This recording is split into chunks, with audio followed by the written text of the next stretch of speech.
Chapter 26. The Ziphites went to Saul at Gibeah and said, Is not David hiding on the hill of Hachilah, which faces Jeshimon? So Saul went down to the desert of Ziph with his 3,000 select Israelite troops to search there for David. Saul made his camp beside the road on the hill of Hachilah, facing Jeshimon. But David stayed in the wilderness. When he saw that Saul had followed him there, he sent out scouts and learned that Saul had definitely arrived. Then David set out and went to the place where Saul had camped. He saw where Saul and Abner, son of Ner, the commander of the army, had lain down. Saul was lying inside the camp, with the army encamped around him. David then asked Ahimelech the Hittite and Abishai, son of Zeruiah, Joab's brother, Who will go down into the camp with me, to Saul? I'll go with you, said Abishai. So David and Abishai went to the army by night, and there was Saul, lying asleep inside the camp, with his spear stuck in the ground near his head. Abner and the soldiers were lying around him. Abishai said to David, Today God has delivered your enemy into your hands. Now let me pin him to the ground with one thrust of the spear. I won't strike him twice. But David said to Abishai, Don't destroy him. Who can lay a hand on the Lord's anointed and be guiltless? As surely as the Lord lives, he said, the Lord himself will strike him, or his time will come and he will die, or he will go into battle and perish. But the Lord forbid that I should lay a hand on the Lord's anointed. Now, get the spear and water jug that are near his head, and let's go. So David took the spear and water jug near Saul's head, and they left. No one saw or knew about it, nor did anyone wake up. They were all sleeping, because the Lord had put them into a deep sleep. Then David crossed over to the other side and stood on top of the hill some distance away. There was a wide space between them. He called out to the army and to Abner, son of Ner. Aren't you going to answer me, Abner? Abner replied, Who are you who calls to the king? David said, You're a man, aren't you? And who is like you in Israel? Why didn't you guard your lord, the king? Someone came to destroy your lord, the king. What you have done is not good. As surely as the Lord lives, you and your men must die, because you did not guard your master, the Lord's anointed. Look around you. Where are the king's spear and water jug that were near his head? Saul recognized David's voice and said, Is that your voice, David, my son? David replied, Yes, it is, my lord the king. And he added, Why is my lord pursuing his servant? What have I done, and what wrong am I guilty of? Now let my lord the king listen to his servant's words. If the Lord has incited you against me, then may he accept an offering. If, however, people have done it, may they be cursed before the Lord. They have driven me today from my share in the Lord's inheritance, and have said, Go, serve other gods. Now, do not let my blood fall to the ground far from the presence of the Lord. The king of Israel has come out to look for a flea, as one hunts a partridge in the mountains. Then Saul said, I have sinned. Come back, David, my son. Because you considered my life precious today, I will not try to harm you again. Surely I have acted like a fool and have been terribly wrong. Here is the king's spear, David answered. Let one of your young men come over and get it. The Lord rewards everyone for their righteousness and faithfulness. The Lord delivered you into my hands today, but I would not lay a hand on the Lord's anointed.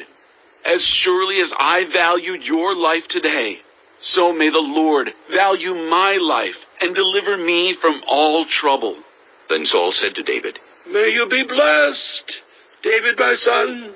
You will do great things and surely triumph. So David went on his way, and Saul returned home. Chapter 27. But David thought to himself, One of these days I will be destroyed by the hand of Saul. The best thing I can do is to escape to the land of the Philistines. Then Saul will give up searching for me anywhere in Israel, and I will slip out of his hand. So David and the 600 men with him left and went over to Achish, son of Maach, king of Gath. David and his men settled in Gath with Achish. Each man had his family with him, and David had his 2 wives, Ahinoam of Jezreel and Abigail of Carmel, the widow of Nabal. When Saul was told that David had fled to Gath, he no longer searched for him. Then David said to Achish, If I have found favor in your eyes, let a place be assigned to me in one of the country towns, that I may live there. Why should your servant live in the royal city with you?" So on that day Achish gave him Ziklag, and it has belonged to the kings of Judah ever since. David lived in Philistine territory a year and 4 months. Now David and his men went up and raided the Jeshurites, the Girzites, and the Amalekites. From ancient times these peoples had lived in the land extending to Shur and Egypt. Whenever David attacked an area, he did not leave a man or woman alive, but took sheep and cattle, donkeys and camels, and clothes. Then he returned to Achish. When Achish asked, "Where did you go raiding today?" David would say, "Against the Negev of Judah, or, against the Negev of Jerahmeel, or, against the Negev of the Kenites." he did not leave a man or woman alive to be brought to Gath, for he thought, "They might inform on us and say, 'This is what David did.'" and such was his practice as long as he lived in Philistine territory. Achish trusted David and said to himself, "He has become so obnoxious to his people, the Israelites, that he will be my servant for life." Chapter 28. In those days, the Philistines gathered their forces to fight against Israel. Achish said to David, "You must understand that you and your men will accompany me in the army." David said. "Then you will see for yourself what your servant can do." Achish replied, "Very well. I will make you my bodyguard for life." Now Samuel was dead, and all Israel had mourned for him, and buried him in his own town of Ramah. Saul had expelled the mediums and spiritists from the land. The Philistines assembled, and came and set up camp at Shunem, while Saul gathered all Israel, and set up camp at Gilboa. When Saul saw the Philistine army, he was afraid. Terror filled his heart. He inquired of the Lord, but the Lord did not answer him by dreams, or Urim, or prophets. Saul then said to his attendants, "Find me a woman who is a medium, so I may go and inquire of her." "There is one in Endor," they said. So Saul disguised himself, putting on other clothes, and at night he and 2 men went to the woman. "Consult a spirit for me, He said. and bring up for me the one I name." But the woman said to him, Surely you know what Saul has done. He has cut off the mediums and spiritists from the land. Why have you set a trap for my life, to bring about my death? Saul swore to her by the Lord. "As surely as the Lord lives, you will not be punished for this." Then the woman asked, Whom shall I bring up for you? "Bring up Samuel." he said. When the woman saw Samuel, she cried out at the top of her voice and said to Saul, Why have you deceived me? You are Saul. The king said to her, "Don't be afraid. What do you see?" The woman said, I see a ghostly figure coming up out of the earth. "What does he look like?" he asked. An old man wearing a robe is coming up. She said. Then Saul knew it was Samuel, and he bowed down and prostrated himself with his face to the ground. Samuel said to Saul, Why have you disturbed me by bringing me up? "I am in great distress. Saul said. The Philistines are fighting against me, and God has departed from me. He no longer answers me, either by prophets or by dreams. So I have called on you to tell me what to do." Samuel said, Why do you consult me, now that the Lord has departed from you and become your enemy? The Lord has done what he predicted through me. The Lord has torn the kingdom out of your hands and given it to one of your neighbors, to David, because you did not obey the Lord or carry out his fierce wrath against the Amalekites. The Lord has done this to you today. The Lord will deliver both Israel and you into the hands of the Philistines, and tomorrow you and your sons will be with me. The Lord will also give the army of Israel into the hands of the Philistines." Immediately Saul fell full length on the ground, filled with fear because of Samuel's words. His strength was gone, for he had eaten nothing all that day and all that night. When the woman came to Saul and saw that he was greatly shaken, she said, Look, your servant has obeyed you. I took my life in my hands and did what you told me to do. Now please, listen to your servant, and let me give you some food so you may eat and have the strength to go on your way. He refused and said, "I will not eat." But his men joined the woman in urging him, and he listened to them. He got up from the ground and sat on the couch. The woman had a fattened calf at the house, which she butchered at once. She took some flour, kneaded it, and baked bread without yeast. Then she set it before Saul and his men, and they ate. That same night they got up and left. Chapter 29. The Philistines gathered all their forces at Aphek, and Israel camped by the spring in Jezreel. As the Philistine rulers marched with their units of hundreds and thousands, David and his men were marching at the rear with Achish. The commanders of the Philistines asked, "What about these Hebrews?" Achish replied, Is this not David, who was an officer of Saul, king of Israel? He has already been with me for over a year, and from the day he left Saul until now, I have found no fault in him.